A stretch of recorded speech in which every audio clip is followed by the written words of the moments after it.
evolution, and this is really the first generation station, a building. And then you get these.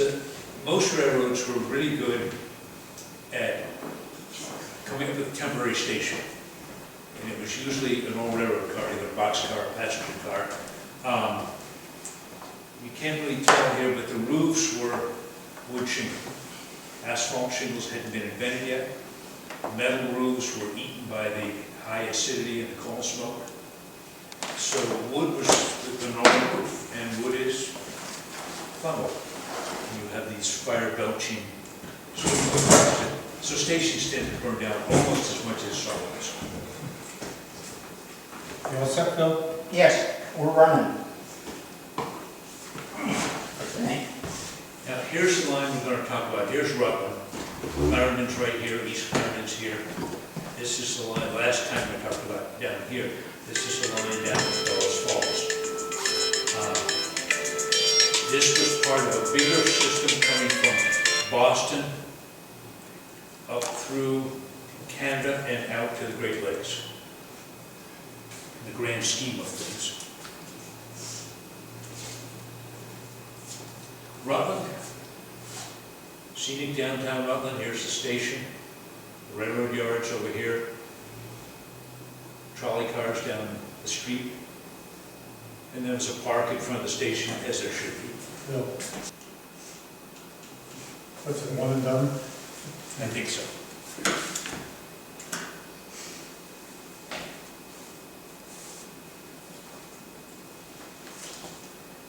A little bit about Rutland, which I talked about last time. It was quite an elegant place. The station is here. And this was the train shed with a smoke cupola on top. So when you got on the train out of the weather, and as the equipment got bigger, it didn't fit anymore. So they tore it down. The station survived into the early 1950s. It was a brick affair.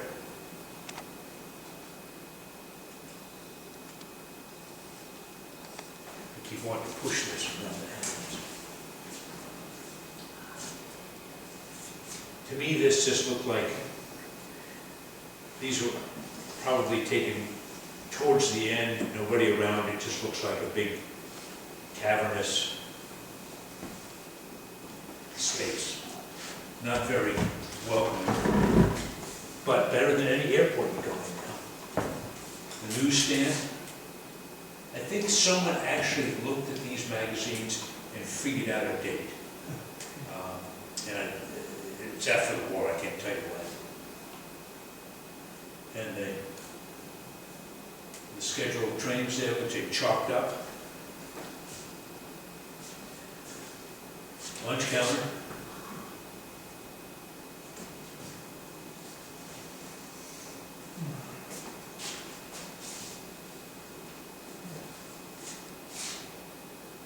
It just looks tired to me.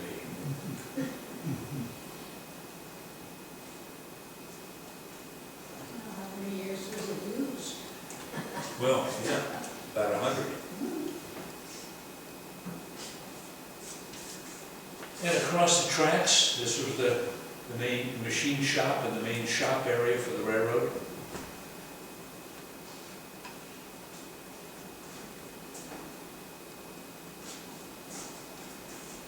This is an early steam-powered drone. Here's the station, and Rutland's here. Hasn't this replaced what had been the train shed?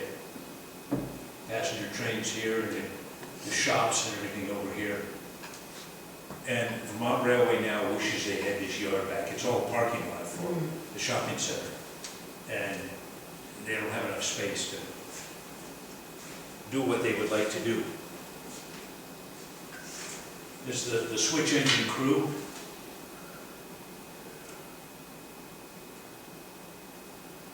No, I don't know who they are.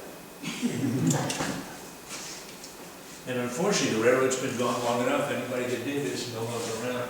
This is, here's a who knows what the event is? This is a private car, Superior. So, and this looks like the chef looking out the window. So it was a special train of some sort. It was in town. And whether they were school kids getting to go through it, whether there was, Teddy Roosevelt or something, it's a series of pictures.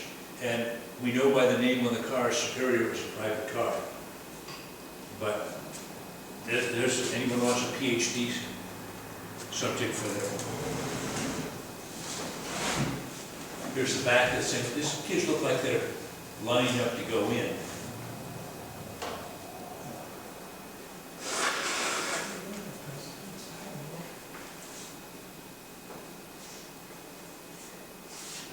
This is just a coach. This is one of their big wooden passenger coaches. I can't tell you much about it, except apparently it was on the way to Bellows Falls, and the conductor could write,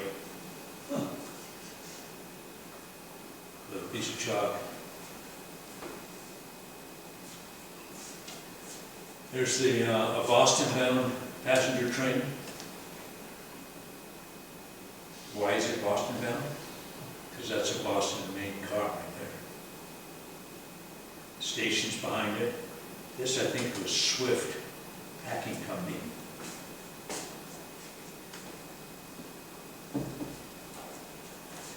They also had an ice house there. Before mechanical refrigeration, everything all the fresh fruits and vegetables coming from California came in insulated cars with ice bunkers, and they had to refill the ice periodically. So they pulled in here. Here's the ice house, which was also a project to keep it full in the winter.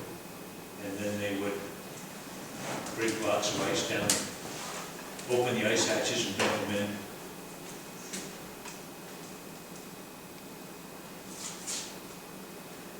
Now the next town south is North Clarendon, and somewhere in here,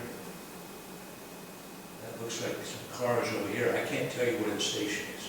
Just, you guys probably know the town better than me. Here's that funny little basic station. I think, if I remember right, the story was they handled mail here, and they needed room for the agent to get out of the weather and do his business, but it doesn't look like there was a waiting room.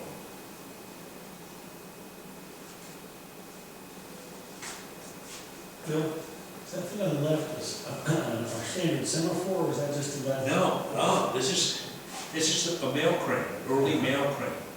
And they put the mail in these heavy canvas sacks, tied them in the middle, and there's some steps on the back side, and it hung here, and the lower part hung that, and flopped down. And when the mail train came through, they would throw off a bag of mail incoming, and then they had this arm that hung out the side of the car, and they would snag this thing in the middle and pull it back in the car. So they didn't have to stop to pick up and drop off the mail. Good point, Kurt. And there are all kinds of stories about tossing the bag too late and going through the window of the station.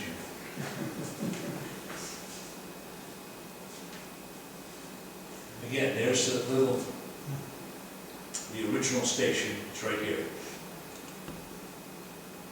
And I think I read somewhere, probably in some of your paperwork, that it wasn't so much for passengers, it was for mail. It in turn was replaced by a little bit bigger station.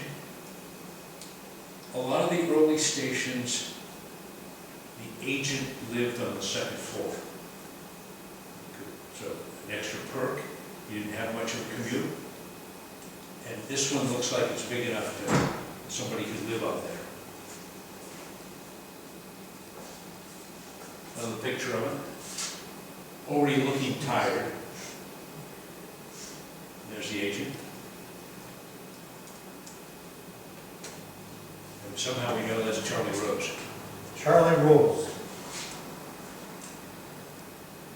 Do you have any idea what year like this? I don't. I can guess from the next station that it's The around reason I asked is 1910. my wife's grandfather had a guy working on his farm in later years, like when Charlie Rose, who died in a farm accident. He's buried in Evergreen Cemetery. Well, this doesn't look like a young man, No, but if I had to guess, I would say 1910 vintage. The other one with the locomotive suggests the same thing.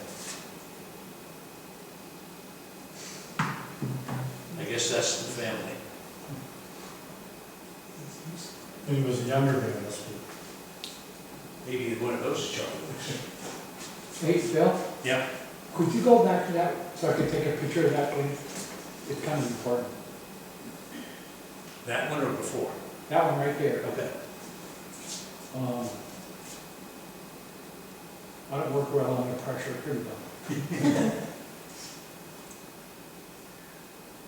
So if that's East Clarendon, and the station down there now we know as the Whistle Stop, which was restaurant, that must have been before that Yes. one was built? Yes, But they were probably both at one time up on the hill, as opposed to down? they were alongside the tracks. Yeah, Yes, yep, so that one was before the one that... yeah, here are the tracks. This is the main line, this is a siding. And judging from the locomotive, 1910 era. And there's the station that you know now. Right. These were a standard style of station that the railroad built, 1920-ish. And we'll see more of them. And there were little details that were different, maybe the windows. My guess is they simply said, here's the station, here are the windows, went to a local lumberyard and said, supply windows. And they weren't fussy about how many panes of light or the breakdown on it. But this was a standard early 20th century station, probably influenced by the New York Central. New York Central controlled the Rutland 1903 to 1913 or some, in those years, 5 to 15. And that's when these stations started to show up. The New York Central guys go, oh, no, that's not a New York Central design. I bet you it's a modification of what. So I don't think that our historical society, that I recall, has photos of the earlier station, of the earlier station there. I don't recall ever seeing that. Email me, I'll send you what I've got. Okay, well, I've got it on the recorder now, but Again, more pictures of it. When it was in use and the agent was shoveling and looking tired at this point. I don't see the order. This was the order book. And the agent pulled levers, pushed levers, which put the arm up to tell the train crew to stop for orders or not. So this was the train order board. I don't see it here, so it's probably out of service already at this point. And there were other exciting things in town. The flood of 1927 took that out.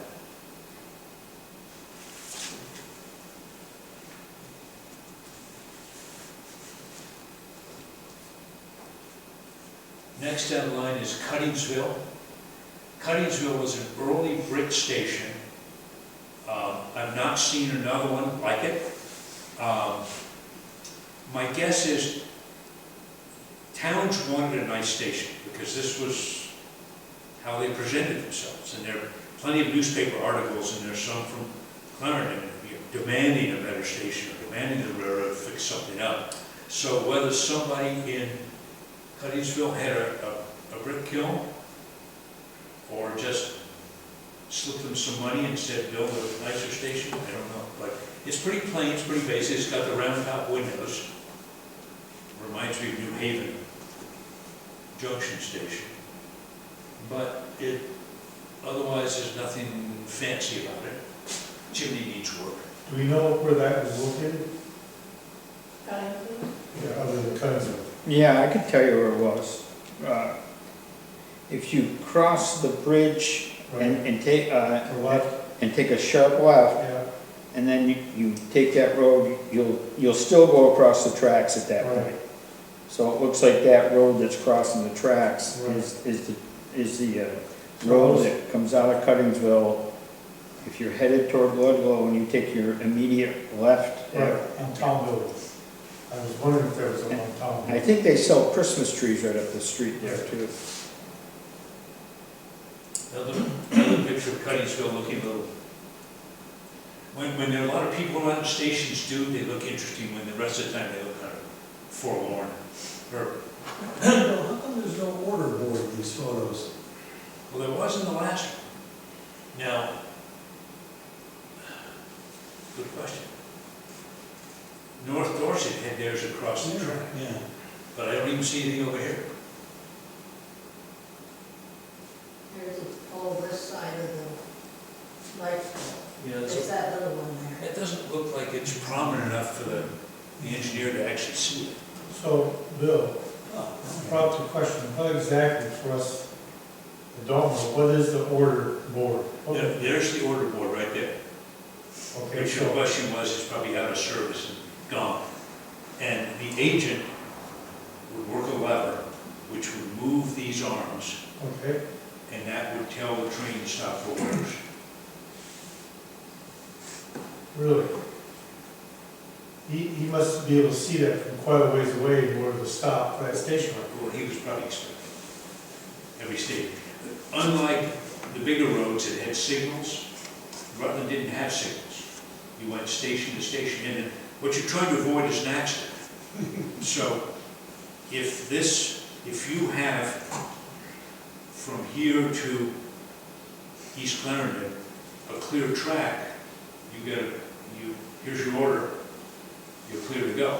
If there's another train in there, wait. And Bill, while you're talking about the order board and signaling the engineer or whoever was looking for it, I want to ask you a question about the switch track signals.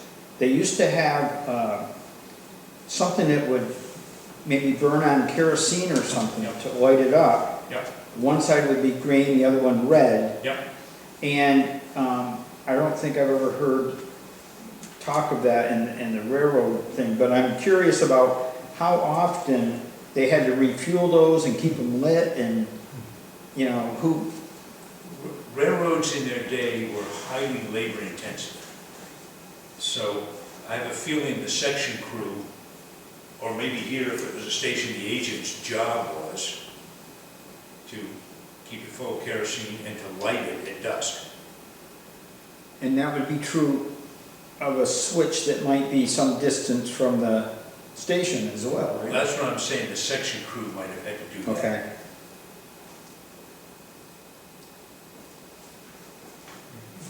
Again, Cuttingsville, stop.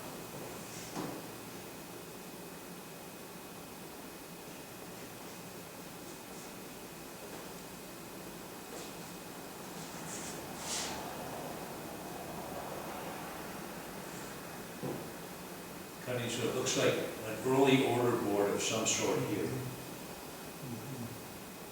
No, I take that back. It's a water plug.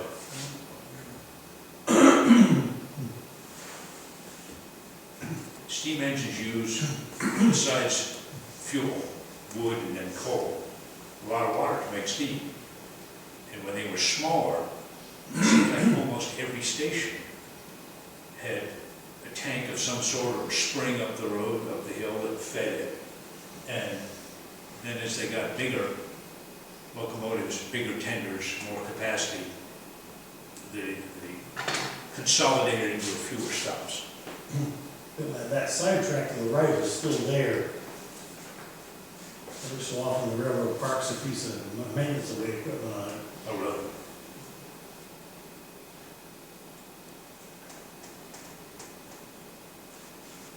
So it was probably to the back of the station for team track.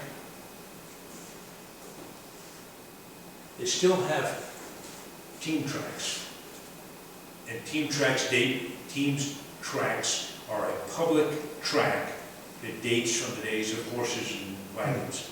And that's where you, if you ordered a boxcar with some widgets in it, but you were off the railroad, you didn't have a siding, they would deliver to the team track, and you'd take your wagon and go down and unload the car, bring it back. It's been trucks for the last 100 years, but they're still called team tracks. It's basically a public track.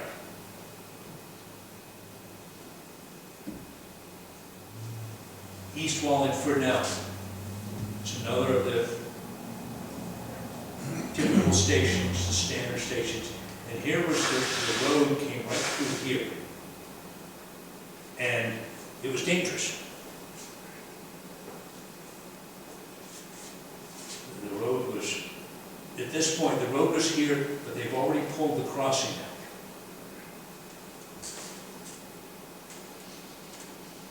This again, early 20th century, same as your East Clarendon station.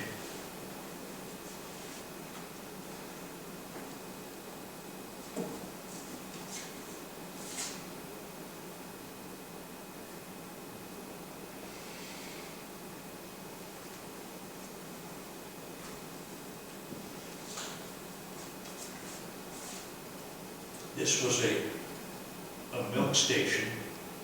You can see there's a trap door here, or rather a gangplank that folds down to the milk car. And the farmers would drive here a mess of cans that looked like they'd empty and come back. They would stack their milk cans on there, give it a little bit of shade, pick it up by a milk train. Here's your grade crossing again. You'll see why I'm talking about that. Because the state came in and said, must have been an accident there. That's dangerous, you have to get rid of it. So they built around, up the hill, and across.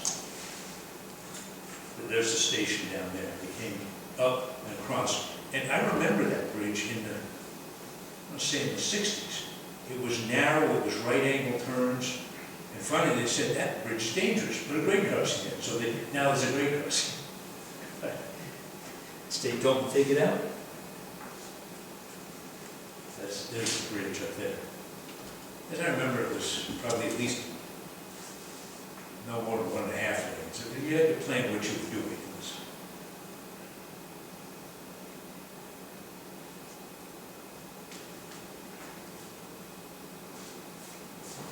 Mount Holly.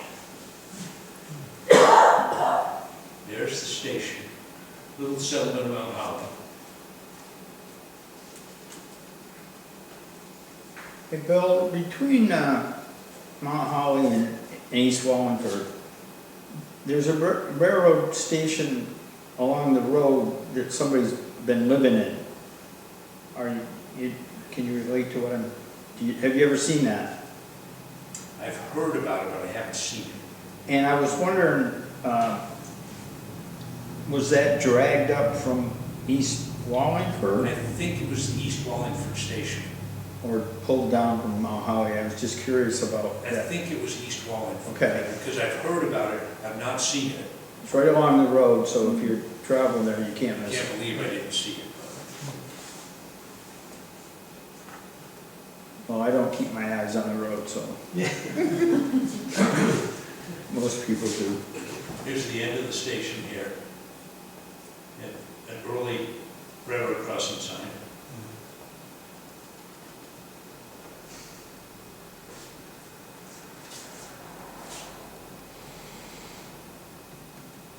Looks like your basic box. Room for an agent upstairs, as long as they don't want a lot of windows.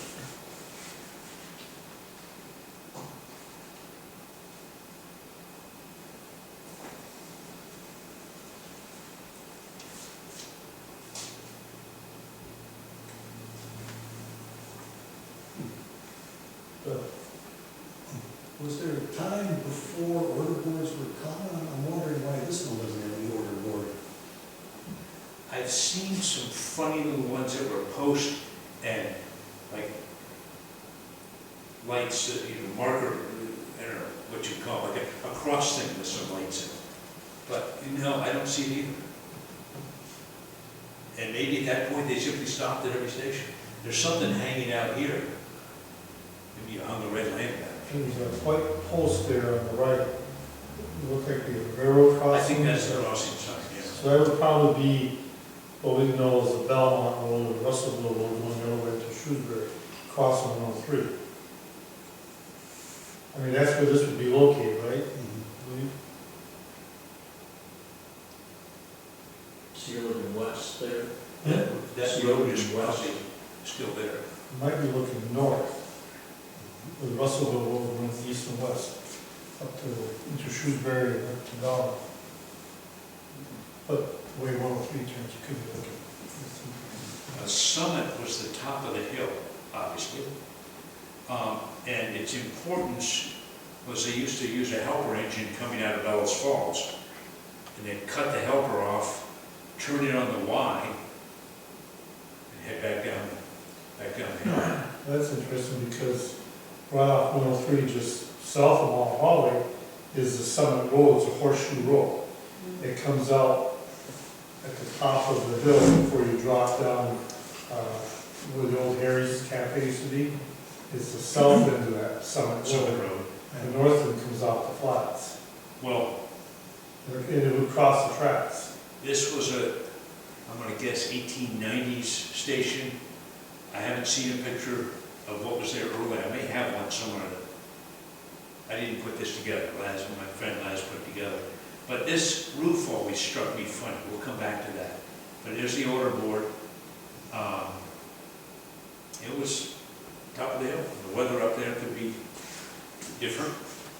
The station sat empty for quite a while, and then somebody across the tracks bought it and made the second floor of a very strange 1970s house out of it. And they finally tore that down, and the slate roof is now on my roof. Slate lasted a long time. I think there's a Vermont historical marker right where that might have been. Could be. I remember when it was empty in the late 60s. It was there, but not used for. Here, coming up the hill with a helper. Again, water plug, water board.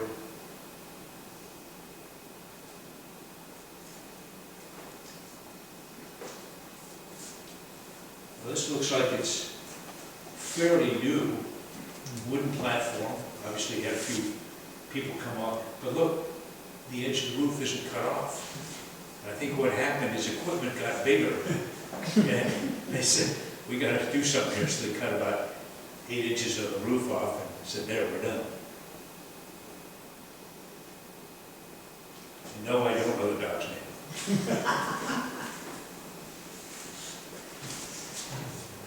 This is kind of the way I remember it, looking a bit forlorn. But the brick chimney was gone, they had a bit of a stovepipe sticking out. And then someone has figured out the story here. And I don't remember, but a train came up, the conductor got off, used the telephone to call back for orders, and in the middle of weather. It's not.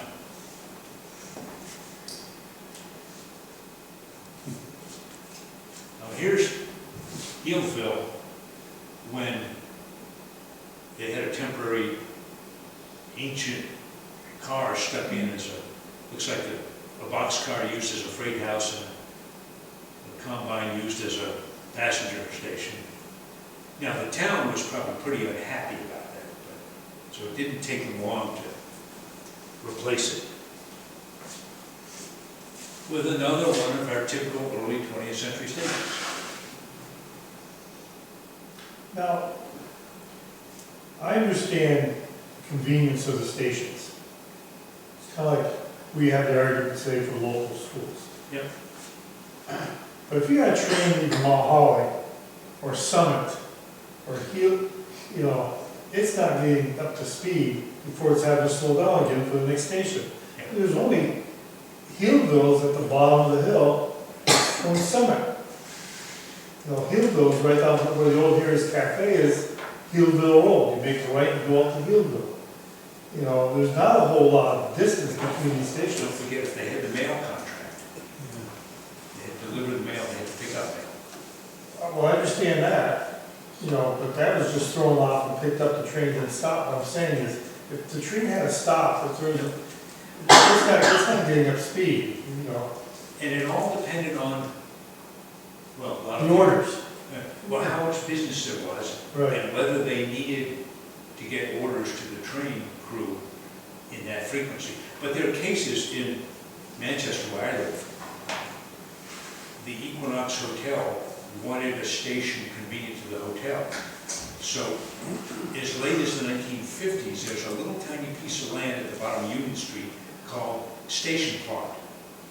They bought a plot and they said, we're going to build a station here, and the Rutland said, we're not going to stop for it, because it's too close to Manchester.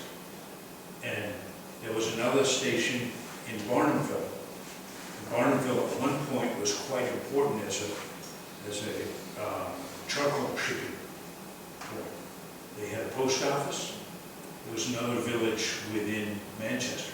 They had a station there for a while, but when they lost the post office, and the iron went to Pittsburgh and were using coke and steel, the railroad quit the station. So we don't know, it's too close to Manchester. But when you didn't have a car, the convenience Right. of, Yeah, and that one obviously is the milk stop there too. yep, there's no cans. Yeah.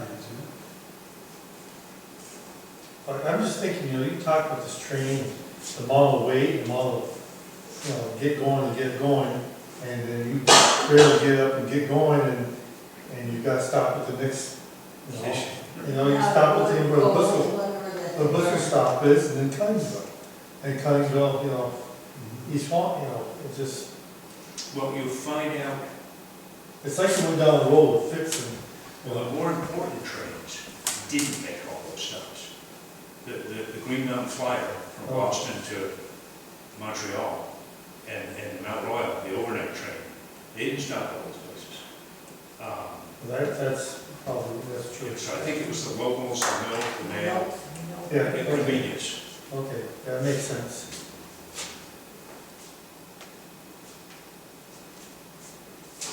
Again, there's a water plug at Hillville, so it may have been important for Right.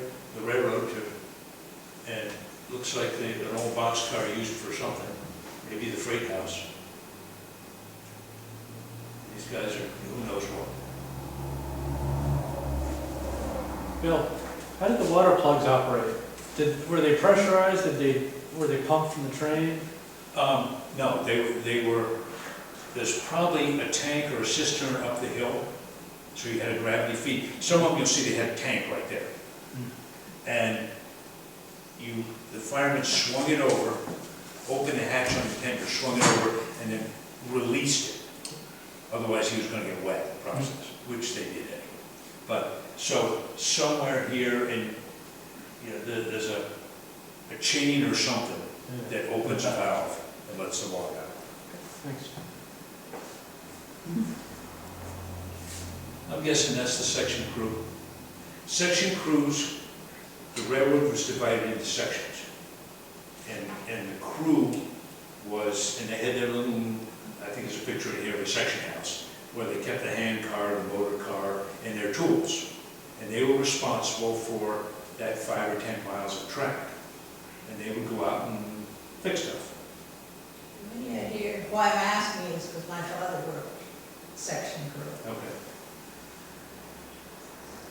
You know, Probably nice on this nice sunny day, not so pouring rain. But track, you drive on the track now, it's all, you know, and they come in with equipment, and the section may be from here to Bellows Falls with heavy equipment. But they had to keep the track straight and keep things aligned and fix washouts. Ludlow was a big city, relatively. There's a factory, all kinds of factories of different sizes in Ludlow. There's a chair factory. The big bridge is still there.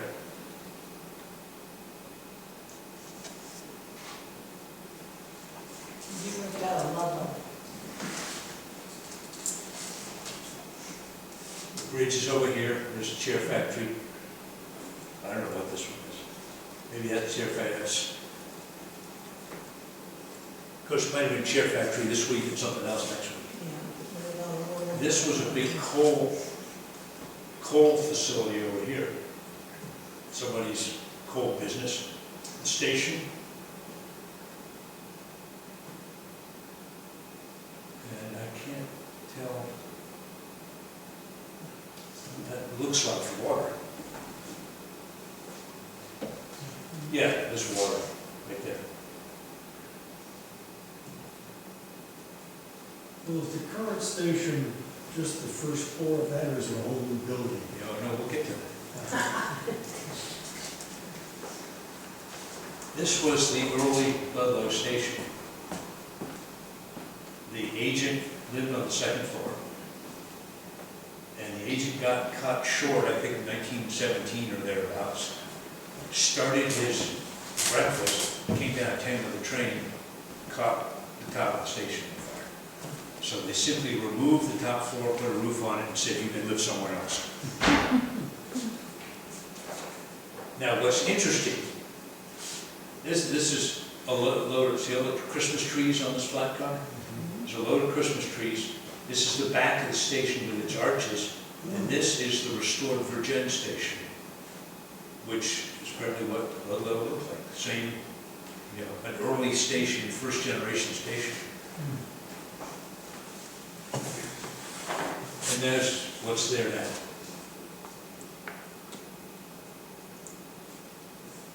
And that's just the bottom. However, they modernized. That's indoor plumbing in it.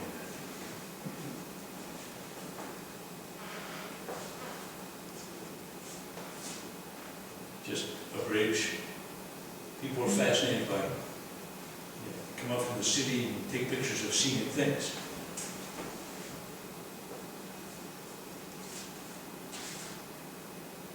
I don't know what's going on here, but that is a wrecked box car by the looks of it. So I think they were cleaning up a mess.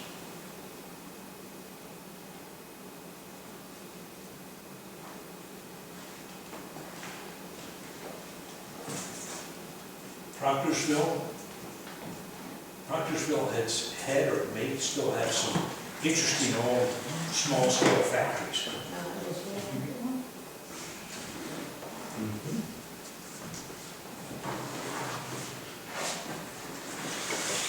There's the old crossing.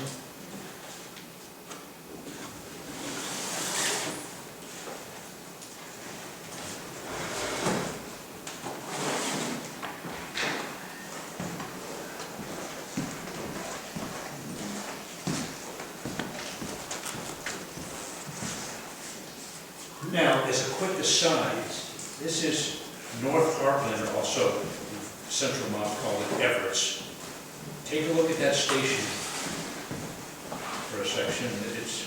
It's unusual, it's distinctive.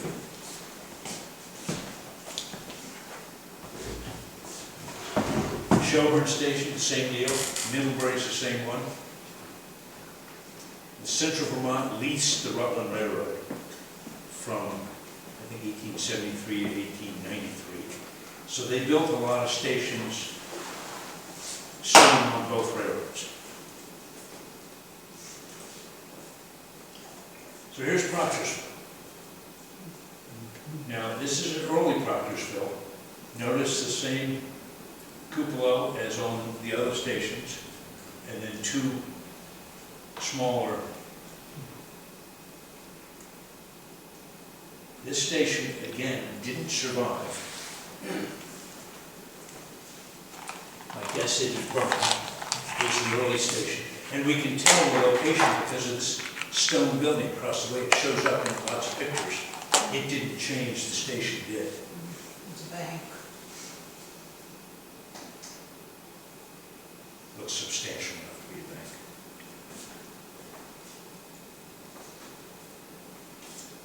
There's the bank, there's your bank over here. Now this, and I matched up the windows and doors. This isn't just a new roof, but we've lost all the stuff that was on the roof. But the doors and windows don't match up, so I think the whole thing burned down They just built a new station. That, or it might, because it was close to the river, it might have had a flood. Okay. We'll get into floods soon. And again, there's that end of the bank, but much simplified roof from the early one. And my first assumption, oh, just, it's simply, the roof leaked or something. But the doors and windows don't seem to match up, so I think they changed. So were the stations manned 24/7? Depended on the station. Somewhere like Rutland would have been. Other stations, typically the smaller ones,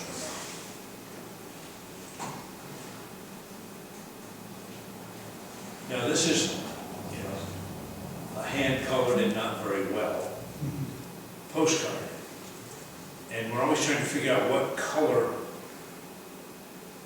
the buildings were, aside from scraping down.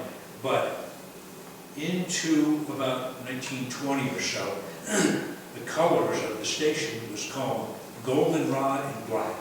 Trim was black, color was golden. And the window sash were actually dark red. So somebody, I think, painting up postcards in Germany somehow managed to get that one pretty close to right.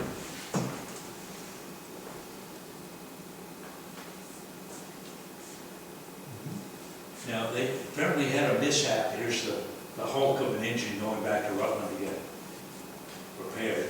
Steam locomotives are just incredibly basic and solid. You see this wreck and you go, well, let's write it off. Now you get a dead defender in the car, it's written off. No, they'd haul that thing back to Rutland and rebuild it.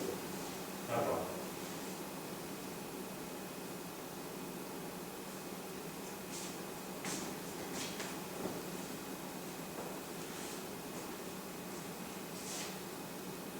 Road roller.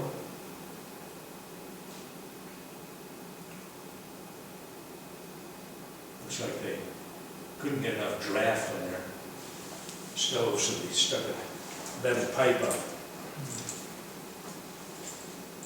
Cavendish. Another early station, doesn't have a lot of station-like features to it. Just, it's kind of a box with overhead. It was very dull, dark inside. Was it? And you figure, without knowing any better, I would guess that thing was built about 1849. And, I'll learn because that's where I went to school. My mother rented rooms at the station agent. And that would have been back in the 50s, late 40s. well, the passenger service was gone in 53, so it would have been.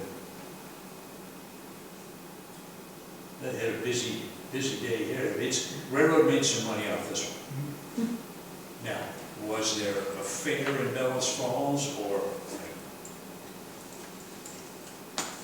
something going on?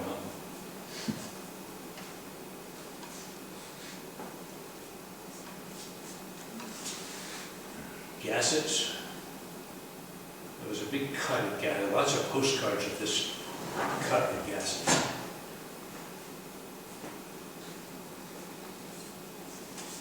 Again, a section crew with their hand car, tapping on ballast, and doesn't look like ballast, looks like dirt. The whole idea of ballast is it's crushed rock, water goes through it. If you have dirt, it just holds the water, rots, and ties it.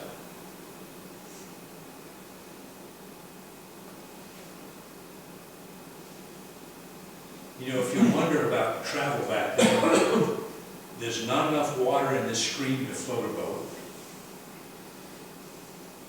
The road doesn't look bad now, but in April, I bet you it's pretty nasty, in the middle of winters. And here's this kind of magic carpet made of steel. Why wouldn't you take that? No. Reading the railroad crossing, it looks like it's a warning for trains, look out for cars. Not for cars, look out for trains. When you It think says, about look out for cars. it, in this period, it was horse and wagon. Cars were the railroad cars. Okay, that makes sense to me. You can see the same thing on the old cemeteries, if somebody was killed in a train accident, it says killed on the cars. Yeah.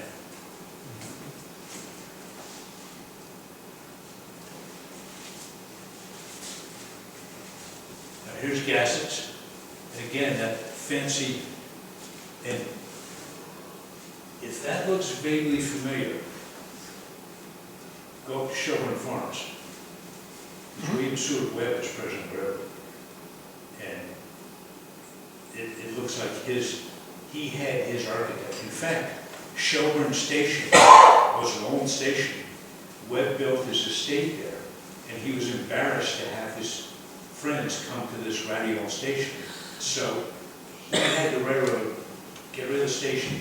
He built a new station and rented it to the railroad for $1 a year.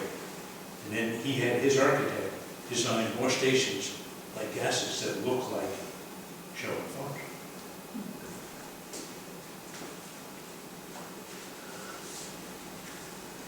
Okay, who can tell me where the inside plumbing is?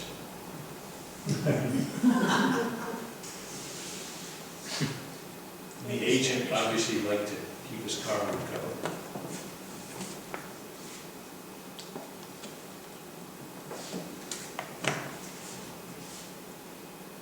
Milk platform over here, covered milk platform.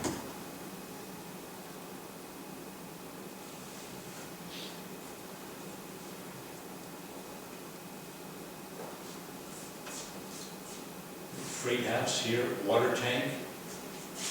Up behind here, there's the water tank, freight house, station, milk station. And there is an early station wagon. With multiple seats, take everybody to the station. Minivan. If it says Chrysler on it, it has cup holders for those. Here's a water plug. The tank survived quite a while after steam. I'm going to make a guess that there was another track here, and this looks like the tank had a spout mounted on the tank, which has been removed. They put it over here so it would service 2 tracks. Is that tank wood? Yes, thick wood. And those are the, Oh, sorry. the wood you can see, those round braces, those are turnbuckles. On the colored picture, you can see they're more pronounced. Yep. There's a rod wrapped around when they turned it and tightened it up. And in winter, they were pretty spectacular, ice coming out of everything.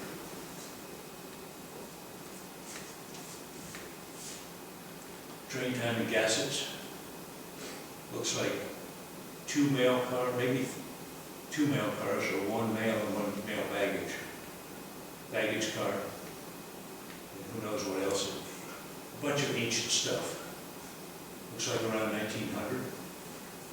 1910. Chester Depot. Saw the station a minute ago.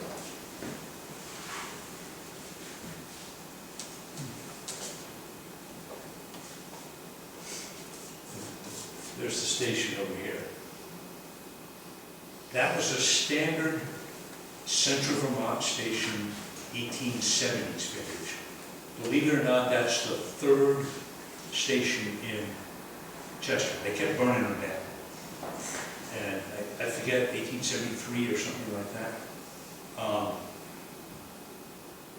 It's, of all the stations, it survived the best of any of them. They had a basic flaw. With a slate roof and brick station, it's hard to burn it down, but they had a problem. This one says, look out for the engine. And you weren't going to miss it right up over the top. There's the station behind you.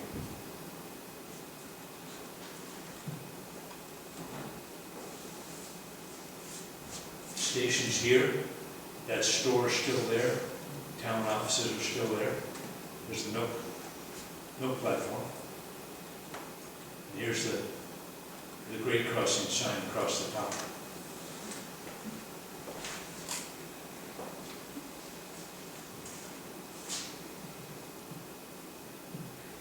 These stations, there's one in Bethel that has lost its canopies. There was one in Ogdensburg, there was one in Rouse's Point. Brandon had this with a tower. They were quite common, but they had a weakness. And you could, maybe I've got a better picture. You see the bracket comes down and rests against the brick wall. There's no support inside, and so the brackets tend to push the walls in. And that's why I think Rouse's Point was abandoned, because it had structural problems.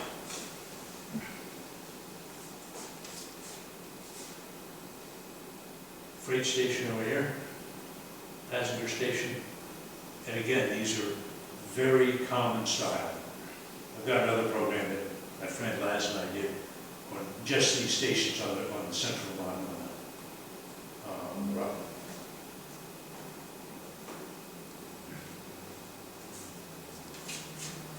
There it is. I want to say late 50s because that's a 57 Chevy, so. It has survived well, it's well maintained. The freight house is gone. They put an old boxcar there for a while for freight. This is from the station looking across, actually the station's down here, that's the hardware store and a plow train, antique plow, ancient conversion.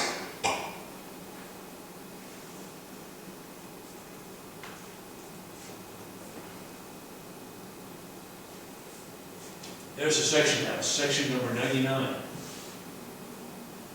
And the motor, the speeder, or the hand car, anything you want in there, tools and everything, and the rest of it. Usually there was a boards between the tracks here so you could get it quick. The really fancy ones had a turntable that came up in the middle, so if you move your motor car over and then you push this thing down, it came up and you could swing it 90 degrees and push it off.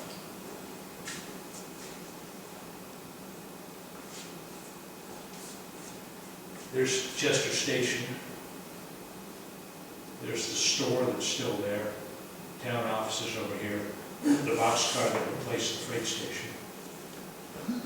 This was a Green Mountain tourist train they were running for a while.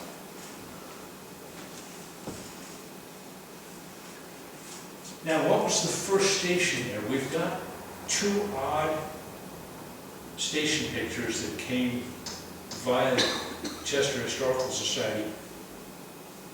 I can't place them. Were they one of the two? The station just burned down.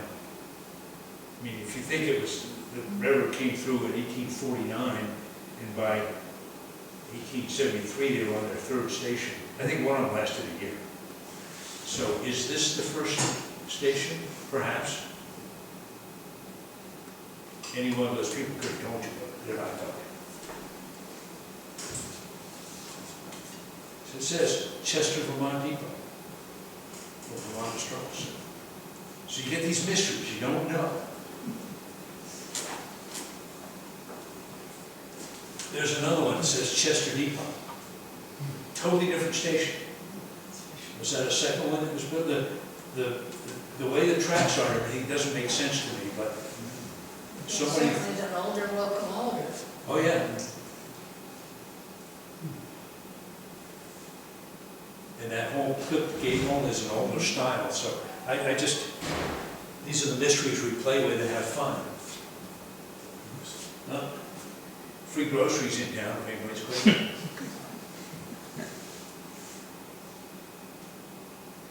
Wooden cars had a habit of crushing or collapsing or we're in a strong steel. So an accident like this wasn't uncommon. If something went wrong,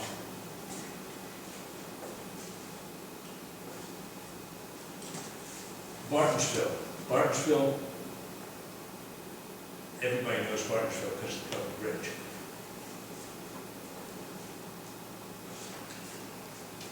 This apparently was the first Bartonsville station, which was a mini version of Chester. Little brick station. Apparently it lasted a year and a flood took it out.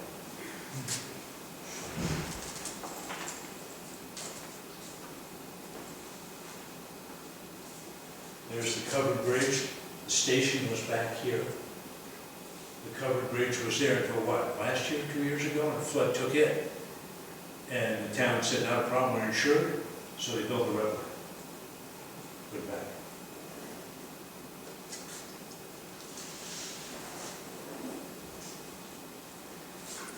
After the flood took the station, the railroad put this down for a while to be their station, and the citizens of Bartonsville were very unhappy.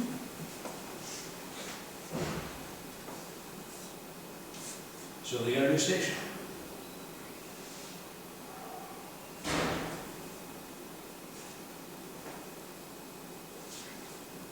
And it looks like East Clarendon, the same stock station Rutland was building around 1920.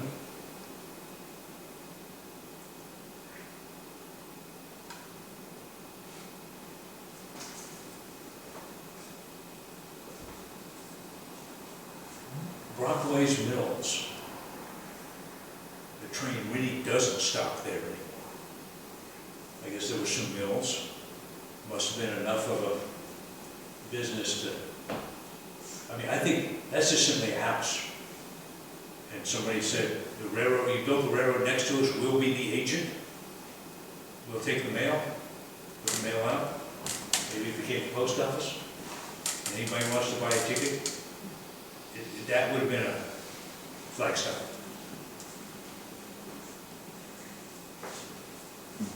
Or that kind of stuff.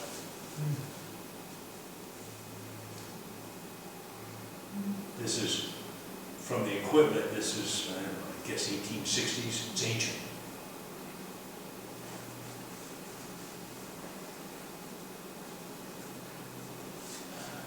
Rockingham was another house that happened to be there, they built the railroad through, and it became the station. It wasn't built as a station, it just happened to be handy.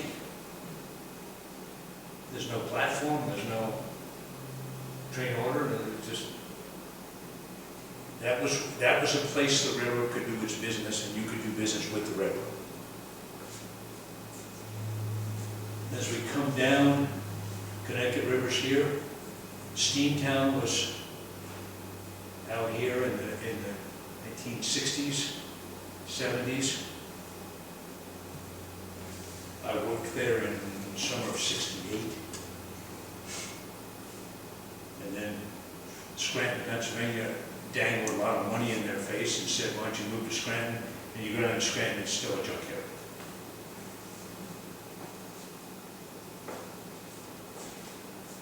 Again, coming into Bellows Falls, they built a fill across there from an inlet from the river. Try doing that, getting a permit for that now.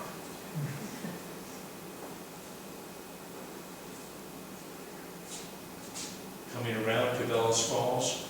Bellows Falls is down here.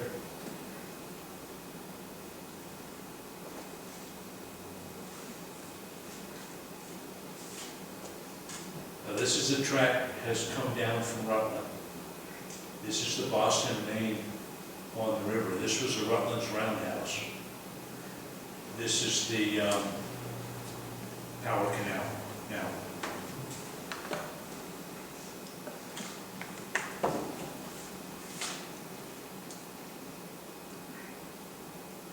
Get my bearings for a minute. This is the station. We're behind me is Rutland. We're looking across the bridge, and the Connecticut River's out here. Fall Mountain's up beyond.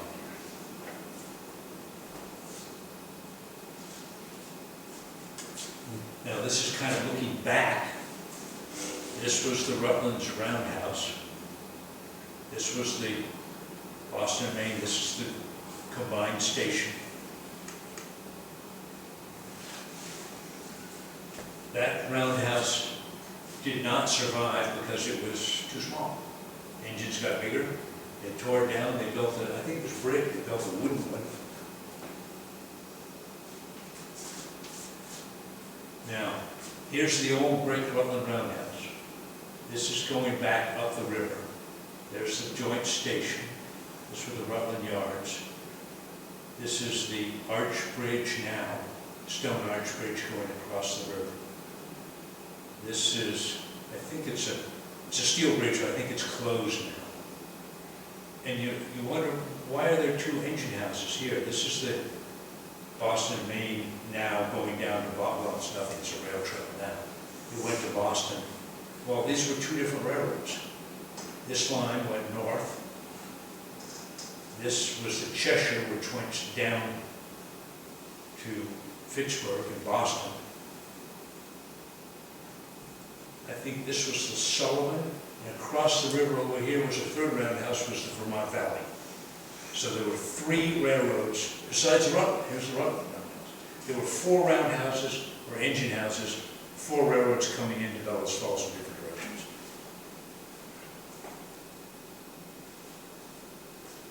There's the station. There's a Rutland train. Here's a Boston, Maine train, the Boston, Maine freight house over here.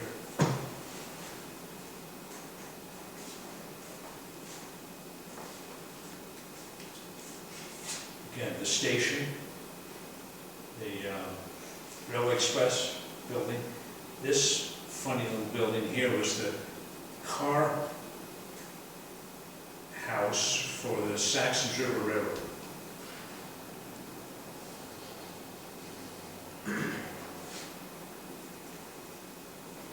Again, an early picture. Another early picture with the station here.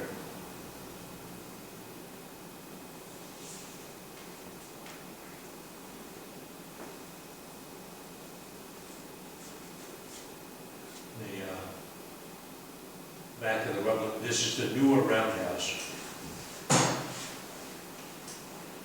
This is called, for reasons that I have no idea, it's called the patch track. It's still there. And the main line coming down from Rutland into Bellows Falls. That's the back of the engine. Do you think they could have built it any bigger? No. And you did not want to let a little bit of steam into the engine, or you parked it in the river.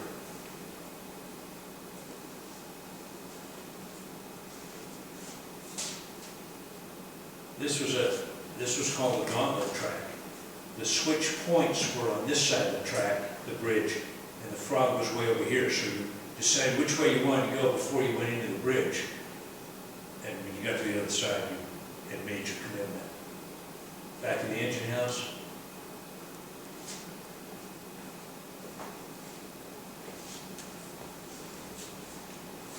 Rutland train crossing the bridge in diesel days in the 1950s.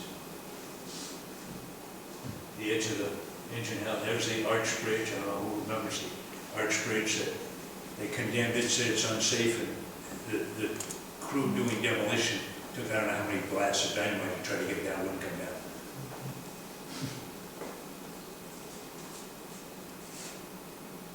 Again, 1950s. Still steam and diesel, engine house and the arch bridge beyond.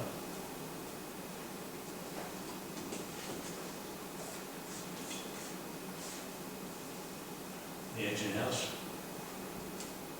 You see that lever right there? There's one on the other end. Two guys would turn a locomotive. Armstrong turned it. Wasn't powered. You just, a couple guys got on one end, a couple guys got on the other end. They had a balance point here. And if the engineer was right, he balanced the engine right on that center pivot. And then it was pretty easy to push it down.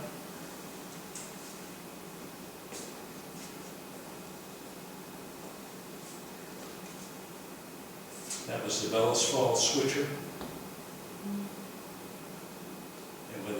bunch of admirers, probably a fan trip come up from Boston or something, that's of people photographing the engine.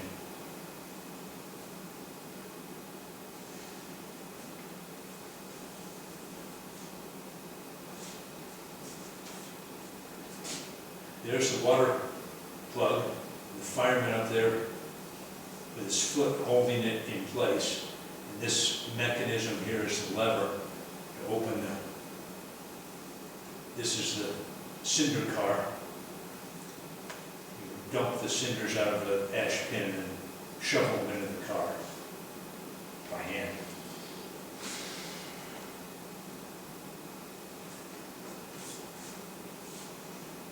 Color picture, not very good color, of one of the Rutland 90s coming down into the, this is, this was the Boston Main, and all these tracks across it were Rutland tracks to the engine house, to the, up the line.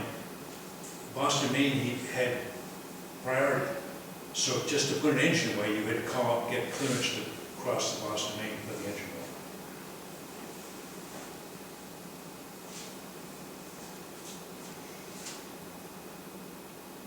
There's a Rutland train headed towards Boston, or maybe just Indian. And here's a Boston Main train come down from White River Junction, headed south to South Deerfield or wherever it was going.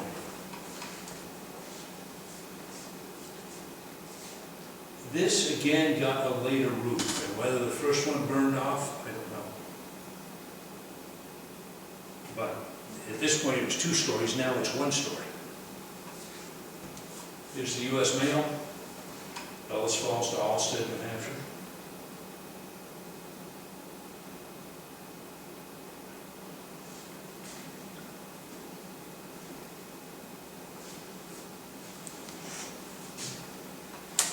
Diesel-powered passenger train. Remember I don't know if you can see it, there's a mail crane, that diagonal thing sticking at the door. That's the crane that caught the mail sacks. And this is a ball signal. You ever heard the term highball? Well, there were balls in here, and the guy down here in the shanty would pull the chain to expose so many balls, which meant, and I don't know whether the 2 balls meant the B&M came through, 1 ball meant the Rutland came through, so he controlled all this crossing of the balls. And that's where the term highball came from.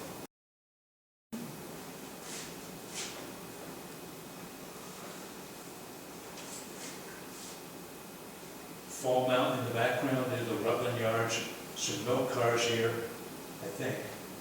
Rolling milk cars, passenger train here. This was the transfer track over to Boston, Maine.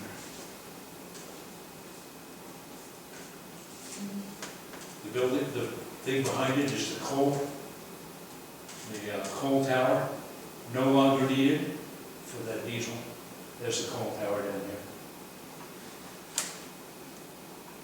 The diesels came in the early 1950s, and by 53 they were dieselized.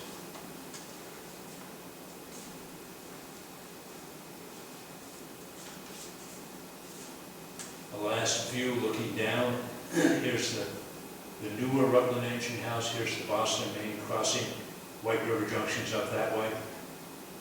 There's the Arch Bridge.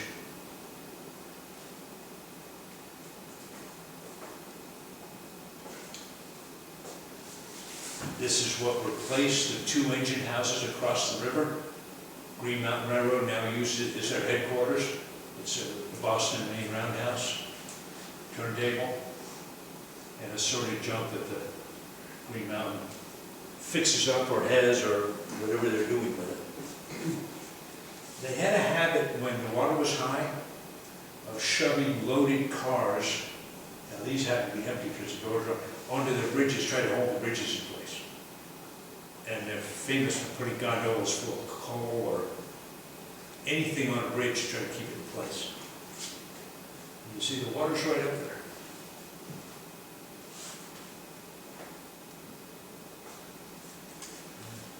Bellows Falls, I think, is 1927.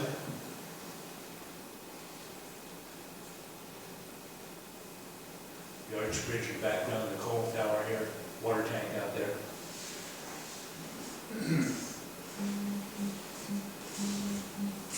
This is after the flood, the damage here, and looks like the back wall got pushed in a bit of the foundation. Here are the loaded cars on the bridge.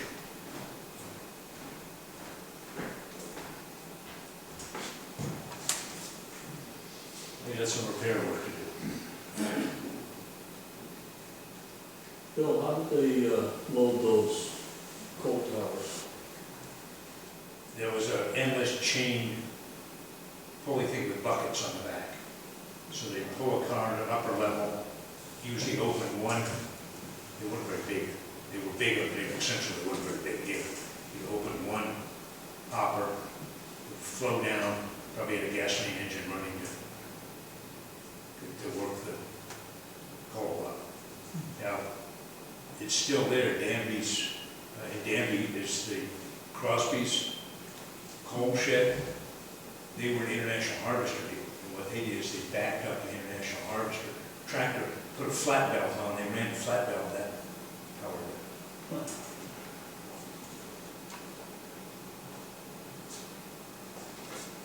Again, loaded cars on the bridge, but if the front and back washed out, they were still in trouble.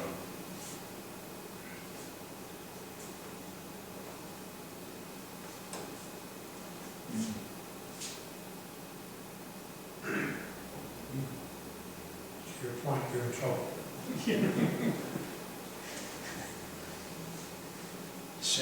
You didn't have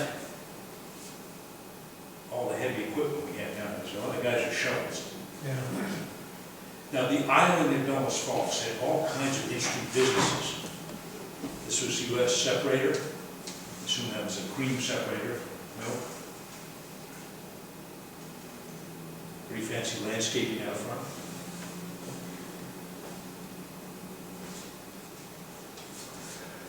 This is the island, the various businesses, factories and stuff on it. One of the things that the canal was I think the second canal built in the U.S. because they were trying to make the Connecticut River navigable from down south. I think the first one was in Connecticut somewhere. They were working their way up. Well, after a while, as soon as the railroad came along, the canal boat business kind of went to hell. So they redirected it. It supplied water to some of the factories, but it's a power canal now. It still uses a power canal.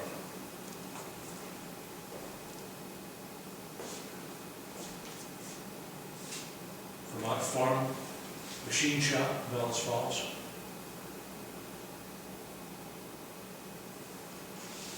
I don't think there's a picture here on the far side of the island. It was Bellows Falls Cooperative Creamery. And I think it's out of the picture around to the right. They bottled milk for First National stores in Boston. So they had a string of milk cars would come in. They were insulated refrigerator cars. They weren't really milk cars because they were little bottles in cases, stack them up, ship them to Boston. These are all the paper mills that were all, it was International Paper Company. It was private companies that became the International Paper Company, and a lot of the locals were not happy. It was a big company and ran it like a big company. But that's, the ruins of some of that stuff is still there, foundations, not much left. More paper mills. And what do you need for paper back then? Pulp. So they brought in carloads of wood to make paper pulp.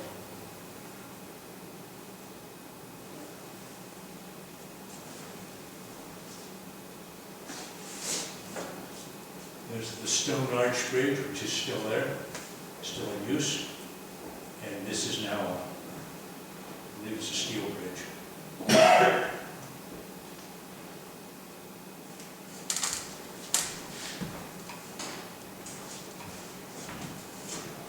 That's That's the stone arch at high water. And we're looking across, there's the, what's now the toll bridge. Well, what was then a toll bridge, covered bridge. It's funny, you build a covered bridge and then the equipment gets bigger and heavier. You have to replace it, and kids burn it down, you replace it again. That stone arch bridge has been there for over 100 years. And equipment gets heavier, it's fine. Equipment gets wider, it's fine.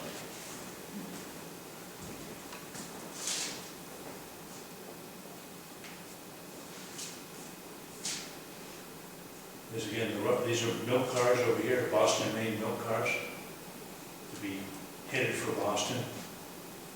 Judging from his hat, maybe 1920s, the Rutland train. Probably come up from Boston. Might have originated here, but probably from Boston.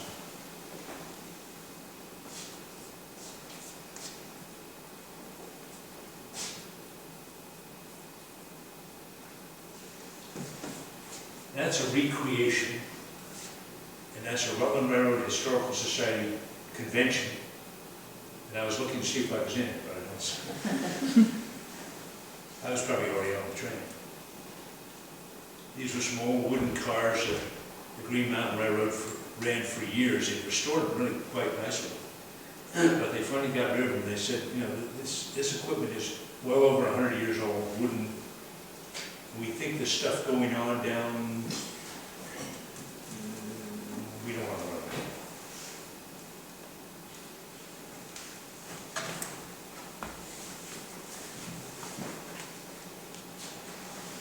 Thank you. Anybody with any questions? I have a question. Phil? When was the first track laid in Vermont? And I'm thinking 1849, but when was the first rail laid in the state of Vermont? What was then the Vermont Central and the Rutland and Burlington, which became the Rutland, were competing to see who could build first from the Connecticut family up to Lake Champlain. And I mean, the whole, I think I mentioned it last time I was here, the whole effort in New England was building from salt water to fresh water. We were trying to get, because everything was cheaper by boat, so you were trying to get from the Atlantic Ocean to the Great Lakes.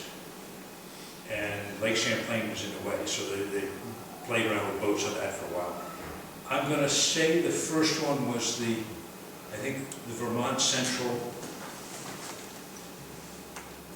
It was like it was 1849, but the Rutland Rutland Burlington got to Rutland first, and that annoyed the Vermont Central became Central Vermont when they reorganized.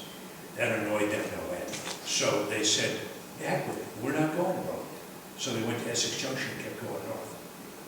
And that's why the main line now for Amtrak and stuff like that doesn't go to Burlington. It goes through Essex Junction because they had a hissy fit and said, okay, we just won't go to Burlington.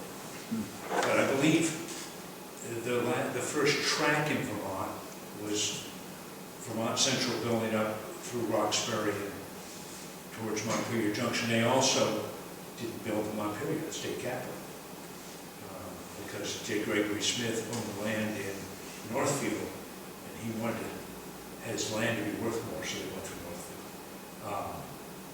But it was right nip and tuck. And we found one time in the Weston Historical Society, found a survey, not a drawn survey, but a written survey of a line up the West River. And everyone has always assumed it was the West River Railroad, which was the narrow gauge that built in 1880. Look at the date, it's 1840s. So this was another competing line, and they got to Rutland, and said, from there on it's a piece of cake. It had a mile-long tunnel up through Summit. And needless to say, they didn't build a mile-long tunnel, they didn't build that long. And the survey just ended up in the Western Historical Society for and nobody knew what it was. A friend of mine, I figured out. Friend who's a nut on the West River Railroad, he's reading, he goes, no, this is wrong. This is, the dates are wrong. It was 40 years ahead of when it was actually built, or 35. So, I believe it was Vermont Central, but Rutland got to Burlington first. So they were nipping time. Anybody else? Anybody still with? Thank you, Bill. Thank you.